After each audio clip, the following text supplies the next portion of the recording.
Hi everyone, today I'm going to be sharing with you how I make these small handmade books. I'm going to be starting off with just a single sheet of cartridge paper and some scraps of collage papers, and then I'm going to turn them into a little book inspired by my summer in Cornwall.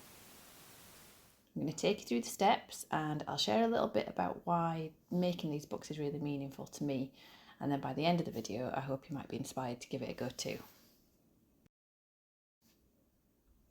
I'm starting off then by gathering together the collage papers that I want to use in this book. So I'm going for colours that feel like summer to me, so bright, free, and all of these fragments are going to come together and create something new.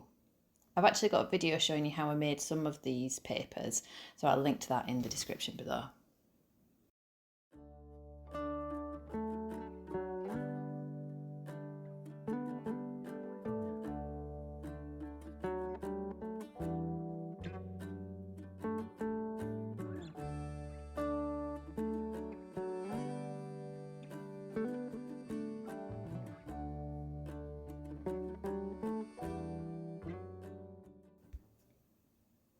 I'm starting off with a piece of A2 cartridge paper. It's a nice sturdy surface and big enough that when it's torn up later on it'll give me plenty of irregular pages that I'm going to be working with. And alongside that I've got some matte medium to glue everything down with, some Neocolor crayons, a handful of oil pastels as well to add some extra marks into it.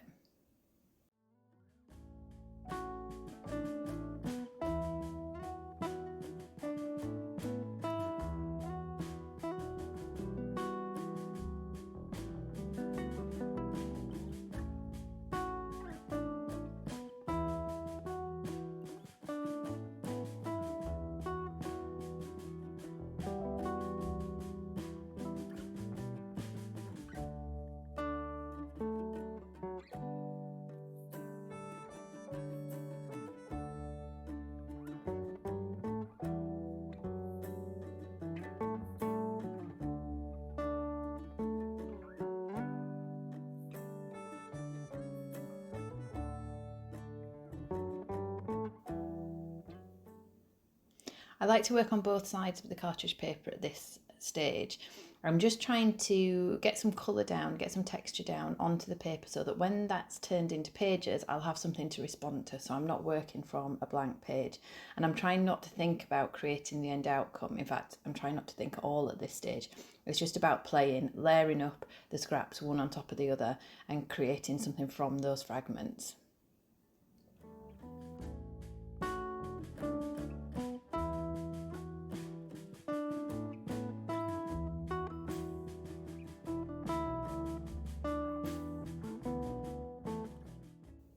Once I've got a few pieces down, and I do leave some white space in there as well, I grab the Neocolors or oil pastels and just add some loose marks. These are not meant to be drawings or anything, they're just kind of gestures.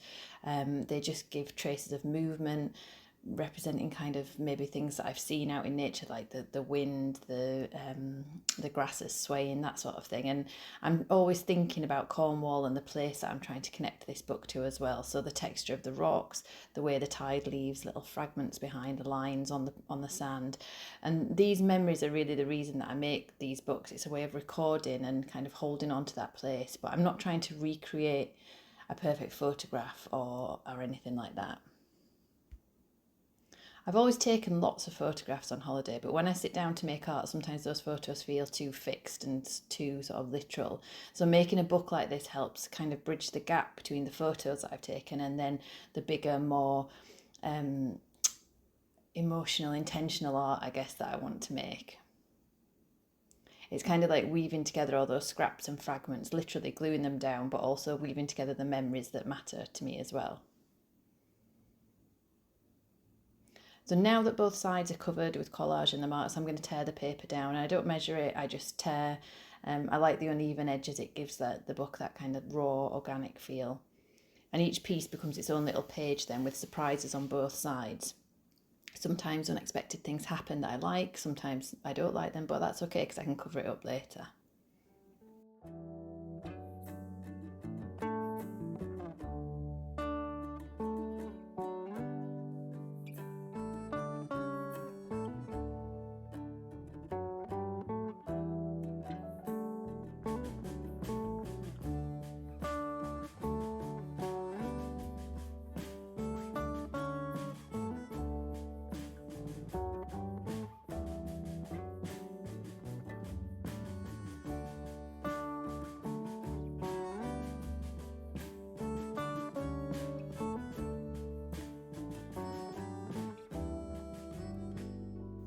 And then I gather these pages into a stack. There's no strict order to it. I just do kind of whatever feels right. So I layer them up in kind of a random way, and then you get those lovely unexpected juxtapositions when you flip through later on.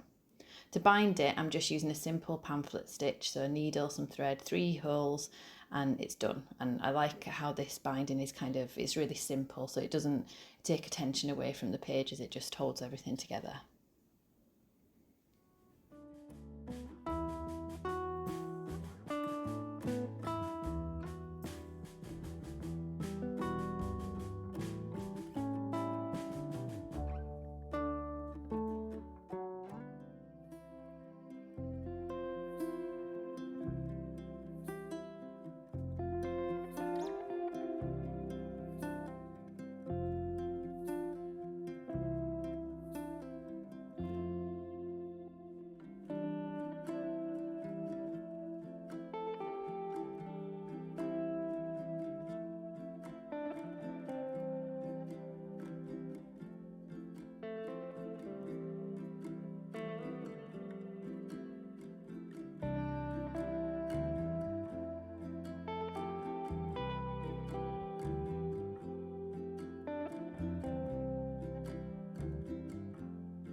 When I flip through this finished book, I can almost sort of hear the seagulls and smell the salt air at the seaside. The layers of the paper and the marks and the memories become something that I can hold, and it's something that I can revisit. And it's a reminder that art doesn't have to be a big polished piece. It can be small, messy and personal. And it can start just with scraps that you've already got and those memories that you've already got in your photographs as well. So if you've got scraps of paper lying around, or a place that you want to connect with again, that you've been on holiday to, then maybe give it a try. There's something really grounding about piecing these things together by hand and actually making something and taking the time to do that. So thanks for being here with me today. I hope watching this little process has helped you to come up with some of your own ideas, and maybe it'll inspire you to create a book of your own.